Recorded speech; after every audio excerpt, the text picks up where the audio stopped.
anak-anak, selamat pagi semuanya. Nah, ketemu lagi bersama Miss Tirta di MPLS hari ketiga. Semoga kalian semuanya selalu sehat dan masih semangat untuk mengikuti MPLS hari ini. Nah, adapun materi MPLS hari ini itu adalah tentang pendidikan karakter. Nah, dalam penyampaian materi ini Miss tidak sendiri, nanti ada Miss Eka dan juga ada Miss Putu Anika yang akan ikut menyampaikan materi ini. Nah, sebelum Miss mulai, jangan lupa kalian berdoa dan tetap memperhatikan apa yang akan Miss sampaikan. Selamat mengikuti ya. Nah, pendidikan karakter itu dapat dikatakan sebagai usaha manusia secara sadar dan terencana dalam hal mendidik sekaligus memberdayakan peserta didik dengan tujuan membangun karakter pribadi peserta didik. Nah, hal ini dilakukan agar peserta didik menjadi individu yang bermanfaat bagi diri sendiri dan orang banyak. Nah, jadi di sini peserta didik itu dimaksudkan adalah siswa. Nah, jadi kalian sebagai seorang siswa sangat penting sekali mempelajari pendidikan karakter. Nah, sekarang misalkan menjelaskan pengertian pendidikan karakter menurut para ahli. Jadi yang pertama itu pendidikan karakter menurut Licona. Nah, menurut Licona, pendidikan karakter itu adalah suatu usaha yang disengaja untuk membantu seseorang sehingga ia dapat memahami, memperhatikan dan melakukan nilai-nilai etika yang inti. Kemudian yang kedua, pengertian pendidikan karakter menurut Suyanto. Jadi menurut Suyanto, pendidikan karakter itu adalah cara berpikir dan berperilaku yang menjadi ciri khas tiap individu untuk hidup dan bekerja sama, baik dalam lingkup keluarga, masyarakat, bangsa maupun negara. Jadi di sini kita tidak bisa hidup sendiri, sehingga kita harus bisa hidup bekerja sama baik dalam lingkup keluarga, masyarakat, bangsa maupun negara. Kemudian yang ketiga menurut Kertajaya. Jadi pendidikan karakter menurut Kertajaya itu adalah sebuah ciri khas yang dimiliki oleh suatu benda atau individu. Nah, ciri khas tersebut adalah asli dan mengakar pada kepribadian benda atau individu tersebut, serta merupakan mesin yang mendorong bagaimana seorang bertindak, bersikap, berucap, dan merespon sesuatu. Kemudian yang terakhir ada pengertian pendidikan menurut Kamus Psikologi. Nah, menurut Kamus Psikologi, karakter itu adalah sebuah kepribadian yang ditinjau dari titik tolak etis atau moral. Nah, misalnya dari kejujuran seseorang dan biasanya itu berkaitan dengan sifat-sifat yang relatif tetap. Nah, anak-anak, itulah 4 pengertian pendidikan karakter menurut para ahli. Nah, sekarang misalkan menjelaskan 18 butir nilai-nilai pendidikan karakter yang ada. Nah, yang pertama itu ada religius. Religius itu artinya sikap percaya akan Tuhan, kemudian jujur, kemudian ada toleransi, ada disiplin, kemudian ada kerja keras, ada kreatif, mandiri, demokratis. Nah, demokratis itu artinya memiliki sikap toleransi, terus memahami keberagaman dalam masyarakat. Nah, itu artinya sifat demokratis. Kemudian selanjutnya ada rasa ingin tahu, kemudian semangat kebangsaan, kemudian ada cinta tanah air, kemudian ada menghargai prestasi. Selanjutnya ada bersahabat, kemudian pendidikan karakter cinta damai, kemudian ada gemar membaca, selanjutnya ada peduli lingkungan, kemudian peduli sosial, dan ada tanggung jawab. Nah, anak-anak, jadi itulah 18 butir nilai pendidikan karakter. Jadi di sekolah kita di Santa Maria mengambil 4 ranah pendidikan karakter, seperti yang sudah kita gaungkan setiap hari ketika sekolah normal. Ada disiplin, jujur, terampil, mandiri. Jadi inilah 4 pendidikan karakter yang sedang kita gaungkan, sedang kita pelajari di sekolah. Itu tujuannya ya untuk menanamkan sikap disiplin, jujur, terampil, mandiri di diri kalian.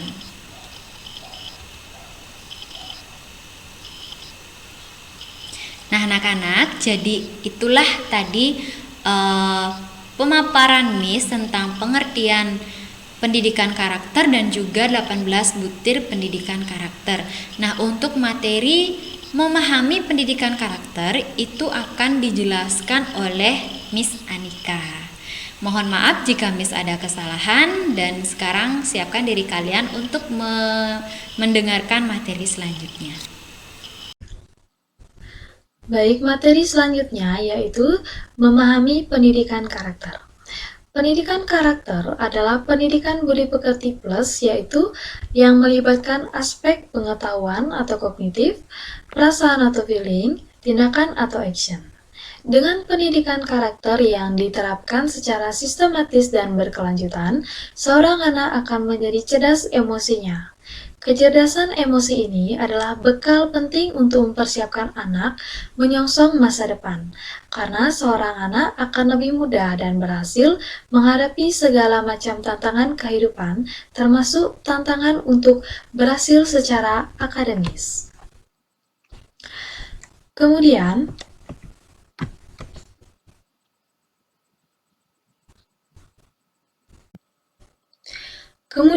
terdapat 9 pilar karakter yang berasal dari nilai luhur universal.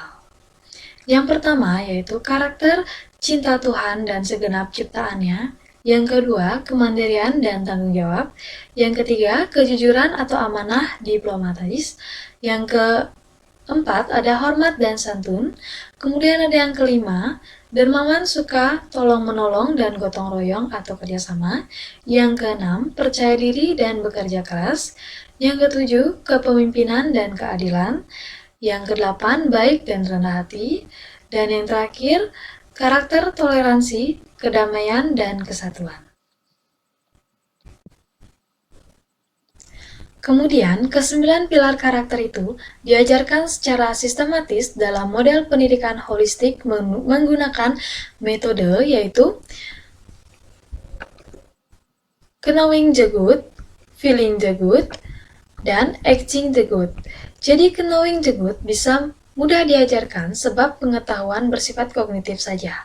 Setelah knowing the good, harus ditumbuhkan feeling loving the good, yakni bagaimana merasakan dan mencintai kebajikan menjadi engine yang bisa membuat orang senantiasa mau berbuat sesuatu kebaikan, sehingga tumbuh kesadaran bahwa orang mau melakukan perilaku kebajikan karena dia cinta melakukan kebajikan, maka acting the good itu berubah menjadi kebiasaan. Dasar pendidikan karakter ini sebaiknya diterapkan sejak usia kanak-kanak atau yang biasa disebut dengan usia emas atau golden age. Karena usia ini terbukti sangat menentukan kemampuan anak dalam mengembangkan potensinya. Hai anak-anak semua, bagaimana? Anak-anak masih semangat tidak untuk melanjutkan kegiatan MPLS hari ini? Ya, sebelum Miss Eka melanjutkan materi MPLS hari ini, mari kita tepuk semangat dulu ya, supaya tetap semangat dalam mengikuti kegiatan MPLS hari ini. Mari kita tepuk semangat. Semuanya berdiri, kemudian ikuti Miss Eka ya. Tepuk semangat. Semangat. Semangat! Nah, bagaimana? Apa anak-anak masih semangat sekarang? Nah, Miss Eka yakin kalian semua sudah semangat sekali sekarang untuk mengikuti kegiatan MPLS hari ini. Nah, anak-anak, seperti yang tadi sudah dijelaskan oleh Miss Tirta dan juga Miss Ani, hari ini materinya adalah mengenai pendidikan karakter. Nah, sekarang Miss Eka akan melanjutkan. Nah, anak-anak, berdasarkan yang tadi sudah dijelaskan oleh Miss Tirta dan juga Miss Ani mengenai pendidikan karakter, anak-anak pasti bertanya-tanya, apa sih dampak dari pendidikan karakter itu terhadap keberhasilan akademik. Nah, anak-anak, beberapa penelitian bermunculan untuk menjawab pertanyaan ini. Nah, salah satunya ringkasan dari beberapa penemuan penting mengenai hal ini diterbitkan oleh sebuah buletin. Nah, judulnya yaitu Karakter Edukator yang diterbitkan oleh Karakter Education Partnership. Nah, dalam buletin tersebut diuraikan bahwa hasil studi dari Dr. Marvin Berkowitz dari University of Missouri, St. Louis, yaitu menunjukkan peningkatan motivasi siswa sekolah dalam meraih prestasi akademik pada sekolah-sekolah yang menerapkan pendidikan karakter. Nah, kelas-kelas yang secara komprehensif terlibat dalam pendidikan karakter menunjukkan adanya penurunan drastis pada perilaku negatif siswa yang dapat menghambat keberhasilan akademik. Wah, bagus ya. Kemudian, berikutnya, nah, ada sebuah buku yang berjudul Emotional Intelligence and School Success oleh Joseph Sims. Nah, dikatakan bahwa ada sederet faktor-faktor risiko penyebab kegagalan anak di sekolah.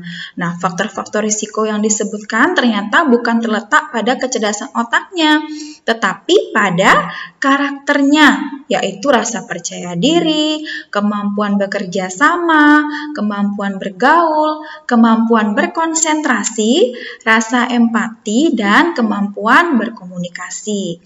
Nah, yang berikutnya, hal itu juga sesuai dengan pendapat dari Daniel Goleman tentang keberhasilan seseorang di masyarakat, yaitu ternyata 80% dipengaruhi oleh kecerdasan emosi dan hanya 20% ditentukan oleh kecerdasan otak atau IQ-nya. Nah, anak-anak yang mempunyai masalah dalam kecerdasan emosinya akan mengalami kesulitan belajar, bergaul, dan tidak dapat mengontrol emosinya. Nah, anak-anak yang bermasalah ini sudah dapat terlihat sejak usia prasekolah, dan kalau tidak ditangani dengan baik akan terbawa sampai usianya dewasa. Dan sebaliknya, anak yang berkarakter akan terhindar dari masalah-masalah umum, misalnya seperti kenakalan remaja dan lainnya. Nah, berikutnya, beberapa negara yang telah menerapkan pendidikan karakter sejak pendidikan dasar diantaranya adalah Amerika Serikat, kemudian ada Jepang, ada Cina, ada Korea. Nah, hasil penelitiannya di negara-negara ini menyatakan bahwa implementasi pendidikan karakter yang tersusun secara sistematis berdampak sangat positif pada pencapaian akademis. Nah, seiring sosialisasi tentang relevansi pendidikan karakter ini, semoga dalam waktu dekat setiap sekolah bisa segera menerapkan agar nantinya lahirlah generasi yang baik, cerdas, juga berkarakter sesuai dengan nilai-nilai luhur bangsa dan juga agama.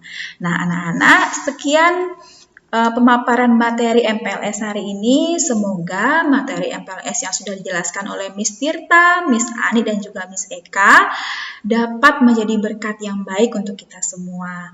Nah, Miss Eka dan Miss Tirta juga Miss Ani mengucapkan selamat mengikuti MPLS hari ini. Semoga tetap semangat dan jangan lupa tetap selalu menjaga kesehatan. Ingat selalu taat dengan protokol kesehatan yang ada ya. Sampai jumpa di sekolah anak-anak. Sampai jumpa di lain waktu. Bye-bye.